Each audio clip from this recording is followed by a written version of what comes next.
Good afternoon, everyone. This is Urvashi, and today I am going to teach you pedagogy of commerce. Our first topic is meaning and scope of commerce education. Meaning and scope of commerce education. तो सबसे पहले हम लोग जानेंगे what is commerce.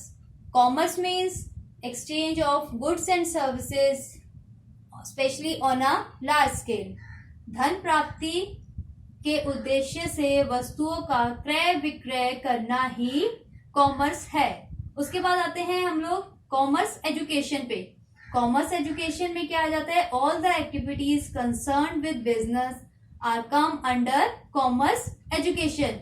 Business में related जितनी भी activities होती हैं वो सारी कहाँ आती हैं? कॉमर्स एजुकेशन में. कि कैसे प्रोड्यूसर ने अपने गुड्स को सेल करना है कस्टमर को, कैसे कैसे करना है, through mode of transport, through advertisement, कैसे प्रोड्यूसर ने अपने कस्टमर तक अपने गुड्स को या अपनी सर्विसेज को प्रोवाइड करना है. मेन पर्पस क्या होता है कॉमर्स का? Main purpose of commerce is to remove all the barriers from goods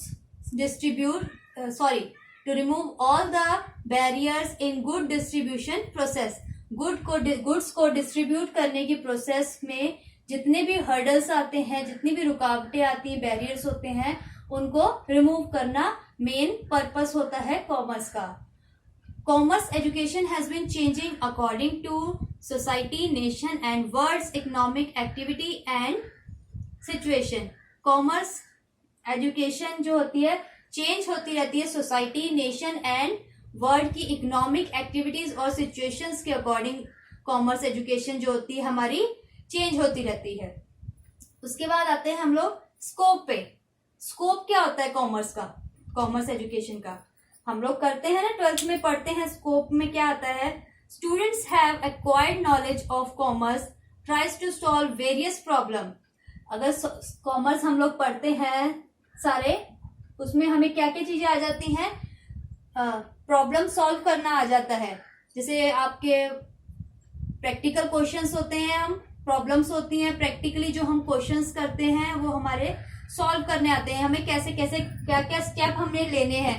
first step में हमने सबसे पहले क्या लिखना है, सेकंड स्टेप में क्या करना है, थर्ड में हमने डिवीजन करनी है, एडिशन सब्ट्रैक्शन जो है कैसे करके हमारा फाइनल आंसर आएगा, वो हम स्टेप्स के अकॉर्डिंग हम करते हैं. उसके बाद आ जाता है it enable the student to understand how advertisement help in selling of product. Second point है स्टूडेंट्स को हेल्प मिलती कि जो एक एडवर्टीजमेंट होता है वो प्रोडक्ट को सेल करने में कितना गुड होता है, कितना अच्छा होता है. जितनी अच्छी एडवर्टीजमेंट होगी प्रोडक्ट की उतना ही अच्छा हमारा प्रोडक्ट जो है वो सेल होगा. थर्ड नंबर पे आ जाता है it enable the student to understand how prices of different products are determined. इसे भी हम एडवर्टीजमेंट के थ्रू भी कर सकते हैं कि जैसे किसी का एडवर्टीजमेंट बहुत अच्छा है, बच्चों का है, जैसे कोई प्रोडक्ट है, एक बॉर्नविटा है, एक हॉर्लिक्स है, कि किसकी एड जो है, जो हमने एडवर्टीजमेंट बनाई है कितनी अच्छी बनाई है, जो चिल्ड्रंस को, बच्चों को अट्रैक्ट कर रही है, तो उसी की सेल सबसे ज्यादा होगी. उन्हीं के प्राइजेस भी होंगे अलग अलग, जिसके, या फिर जैसे हम कह सकते हैं कि किसी की क्वालिटीज अच्छी है, उसका प्राइस भी सही है, लेकिन तो उसकी सेल ज्यादा होगी. लेकिन किसी की अट्रैक्ट तो कर रही है हमें प्रोडक्ट, लेकिन उसका, जैसे कोई भी प्रोडक्ट मान लीजिए आप लोग, उसकी एडवर्टीजमेंट हमें अट्रैक्ट कर रही है तो हम ले आए हैं, बट हमें वो टेस्ट वाइज हमें अच्छा नहीं लग रहा है, तो हम क्या करेंगे, उसकी जो सेल हो जाएगी वो कम हो जाएगी. ठीक है. सॉरी. उसके बाद आ जाता है student learn how to lead a discipline life. एक डिसिप्लिन लाइफ कैसे जीते हैं, कैसे करते हैं, अपनी एक लाइफ में एक डिसिप्लिन ले आते हैं स्टूडेंट्स. उसके बाद आता है it provides knowledge of method used in maintaining records of proprietor and partnership firm. एक रिकॉर्ड्स मेंटेन कैसे कैसे करते हैं पार्टनरशिप में. कोई पार्टनर्स है, 2 पार्टनर्स हैं, उसे किस रेशियो में दोनों को प्रॉफिट होगा या दोनों को लॉस होगा, वो कैसे मेंटेन करेंगे. जैसे ए और बी पार्टनर हैं, इन्होंने एक बिजनेस स्टार्ट किया, तो जब ये बिजनेस स्टार्ट करेंगे तभी स्टार्टिंग में ही एक पेपर साइन कर लेंगे, एक ये जिसमें करेंगे 3:2.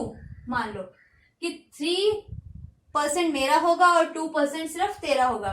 या 5 दोनों का 50-50 होगा। तो ये शुरू में ही एक रिकॉर्ड बना लेते हैं, मेंटेन करते हैं, उसी हिसाब से इनका प्रॉफिट और लॉस चलता है। उसके बाद आ जाता है हमारा next point, it enable the student to prepare financial statement and interpret result for decision making. उसके बाद ये लोग उसमें फाइनल स्टेटमेंट बना लेते हैं, फाइनेंशियली स्टेटमेंट्स भी बनाते हैं, जिसमें उसके बाद ये बैलेंस शीट्स बनाते हैं, जिससे इनके कंपनी का जो रिकॉर्ड होता है, डिसीजन मेकिंग आ जाती है इसमें कि डिसीजन कैसे कैसे लेने हैं, उसका एक रिकॉर्ड भी बना लेते हैं कि लास्ट में फाइनेंशियल स्टेटमेंट जो हम ईयर की बनाएंगे वो कैसे मेंटेन होगी। सारे रिकॉर्ड्स ये लोग मेंटेन करते हैं। कॉमर्स में जो पढ़ते हैं इनमें हमें रिकॉर्ड्स मेंटेन करना आ जाता है। फॉर एग्जांपल कि हम कैसे करते हैं कि 10,000 रुपीज हमारा मंथली इनकम है, 10,000 रुपीज हमारी मंथली इनकम है, तो हम एक रिकॉर्ड मेंटेन करके रखेंगे अपनी लाइफ में कि हमने 10,000 में से 2,000 रुपीज हमने हमेशा बचाने ही है, कोशिश करनी है सेव करनी, सेविंग की। इन 10,000 में उसके बाद जो 8,000 बचेंगे, इसी 8,000 में हमने अपने सारे एक्सपेंसेस जो हैं वो हमने यूज करने हैं, तो उसका हम एक मेंटेन कर लेते हैं रिकॉर्ड। ठीक है, तो ये आ जाती है कॉमर्स एजुकेशन के अंदर, जिसके अंदर हम रिकॉर्ड बनाने आ जाते हैं।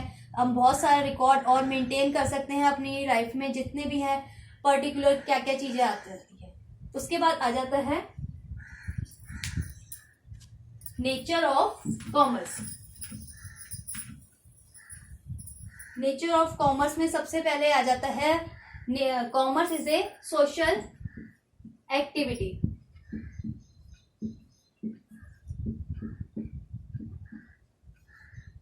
ठीक है, उसके सोशल एक्टिविटी में क्या आता है, कॉमर्स में होता है कि क्या चाहिए कि कस्टमर्स बने हमारे, इंक्रीज हों, जिससे हमारे ऑनर हैं, ये owner and workers and fellowship जो होते हैं हमारे साथ प्रॉपरली वर्क करें। सेकंड नंबर पे आ जाता है हमारा ह्यूमन एक्टिविटीज। सोशल एक्टिविटीज में क्या है, सोशली हमारे साथ इंगेज रहे पीपल, सोशली एक दूसरे के साथ रहेंगे, एंगेज करते रहेंगे, बात करते रहेंगे, तो हमें पता चलता रहेगा किसके माइंड में क्या है, कैसे है, कि सोशली हमें एक्टिव जरूर रहना चाहिए, हमारी सोसाइटी में कैसे चल रहा है, क्या है, वरना सब अलग अलग हो जाता है, मतलब कोई और क्या समझ रहा है हमें पता ही नहीं चलता है। उसके बाद आ जाता है हमारा ह्यूमन एक्टिविटी। ह्यूमन एक्टिविटी में क्या होती है हमारी, ह्यूमन एक्टिविटी क्या क्या होती है, कोई पर्सन है क्या क्या कर रहा है, क्या नहीं कर रहा है, उसमें आ जाती है हमारी ह्यूमन एक्टिविटी। तो जैसे हो गया हमारा ह्यूमन एक्टिविटी में all those activities that are included related with men. It study how a man earns wealth and how it's spent. एक पर्सन जो है वो कैसे मनी को अर्न करता है और कैसे उसे स्पेंड करता है, ये सब आ जाता है आपका हमारा ह्यूमन एक्टिविटी में। Third one is economic activity.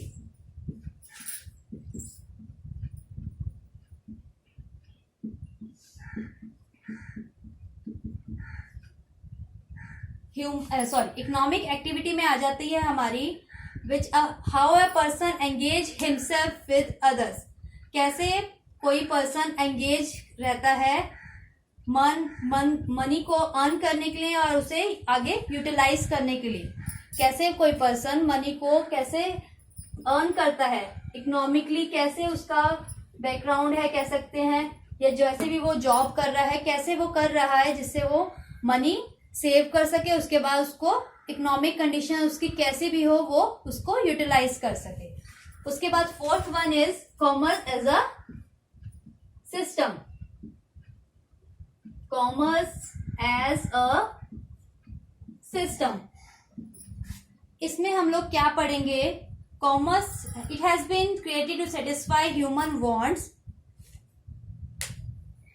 Through production and distribution of goods and services. अपने प्रोडक्ट को, अपने कोई भी पर्सन है उसकी अपनी नीड्स जो होती है उसकी जरूरतें वो कैसे सेटिस्फाई होता है अपने थ्रू गुड्स एंड सर्विसेज के through. So that's all from today. कोई भी आपको प्रॉब्लम आई है, कोई दिक्कत है तो आप मुझे कमेंट कर सकते हैं। Okay, thank you.